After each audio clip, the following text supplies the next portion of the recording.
কি আশা নিয়ে আসছেন প্রতিবেদনে? একটা জীবন সঙ্গীর জন্য আসছি, যে একটা মানুষ, বয়স্ক মানুষ, যে ব্যক্তি 5 ওয়াক্ত নামাজ পড়বে, কোরআন শরীফ পড়বে, যা বলবে সত্যি কথা বলবে, মিথ্যা কথা বলবে না। আমি যেরকম নিরীহ একটা নিরীহ মানুষ চাই। টাকা পয়সার জন্য, সাহায্য সহযোগিতার জন্য এখানে আসিনি। আপনি নামাজ কালাম পড়েন? হ্যাঁ, আল্লাহর রহমতে। কোরআন শরীফ পড়তে পারেন? হ্যাঁ, অল্প কিছু। সুপ্রিয় দর্শক, আসসালামু আলাইকুম। দেশ ও প্রবাসে যে যেখানেই আছেন আপনাদের প্রত্যেককেই শুভেচ্ছা জানাচ্ছে আজকে নতুন একটি প্রতিবেদন। দেখতেই পারছেন আমার সামনে একটি আপু আসছে। আপুটা দেখতে শুনতে যেরকম উঁচু লম্বা সেরকমই সুন্দর। আসলে এত সুন্দরী মেয়েরা প্রতিবেদনে কেন আসে বা কি বলতে চাই, চলুন তার মুখ থেকেই শুনি। আপু আসসালামু আলাইকুম। ওয়ালাইকুম আসসালাম। আপনার নাম কি? আমার নাম স্বপ্না। স্বপ্না আপু, কি স্বপ্ন নিয়ে আসছেন আজ প্রতিবেদনে? জীবন সঙ্গীর জন্য আসছি। জীবন সঙ্গী? কিরকম মানুষকে জীবন সঙ্গী করতে চান? একটা বয়স্ক মানুষ দরকার। আল্লাহ, কি বলেন, এরকম একটা ইয়াং মেয়ে বয়স্ক মানুষ জীবন সঙ্গী হলে হবে? বয়স্ক মানুষই তো ভালো, জোয়ান মানুষ ফেলে দিয়ে চলে যায় খালি। পরিবারে কে কে আছে? দাদি আছে। মা বাবা নাই? না, এই জন্য বয়স্ক মানুষ চাচ্ছেন। মা বাবা থাকলে কি চাইতো যে মেয়েটারে বয়স্ক মানুষের সাথে তুলে দিই? বাবা মা থাকলে তো হইতোই। আচ্ছা আচ্ছা, মা বাবা কি হয়েছিল? চলে গেছে অনেক আগে। জায়গা জমি টমি আছে আপনাদের? আছে, আল্লাহ রাখছে। আচ্ছা আচ্ছা, গ্রামের বাড়ি কোথায়, ঠিকানা কোথায়? নেত্রকোনায়। নেত্রকোনা।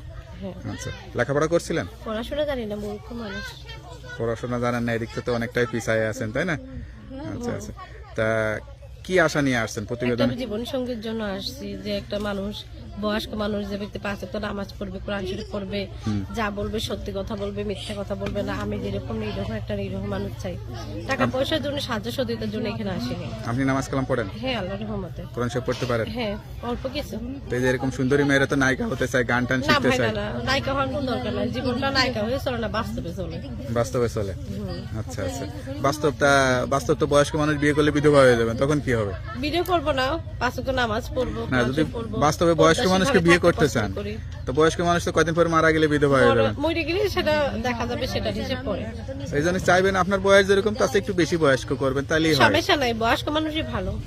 কোনো প্রেমে পড়ছিলেন নাকি কারো? না না, প্রেম টেম করিনি। ইয়াং মানুষের প্রতি এত ইয়া কেন? আমি অত শত জানি না, আমি ইয়াং মানুষ বিয়ে করবো না, এটা আমি জানা কথা। এটা কি মুখের কথা? না না, অন্তর দিয়ে কথা। অন্তরের কথা? তো যাই হোক, আপনার কথা যদি সত্যি হয় অনেকেই যোগাযোগ করতে চাবে বিয়ে করার জন্য, দেখবেন সিরিয়াল দেবে, আপনার যোগাযোগের নাম্বার তো দেওয়া যাবে।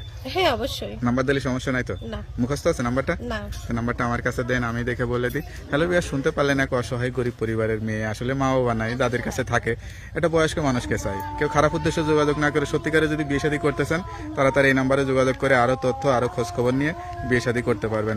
নাম্বারটা কি মুখস্থ থাকে না? একটা নাম্বার মুখস্থ থাকে না? না ভাই, মূর্খ মানুষ, পড়াশোনাই তো জানি না, মূর্খ কেমনি। প্রেম টেম করেন না মানে কারোর সঙ্গে, এই জন্য মুখস্থ নাই।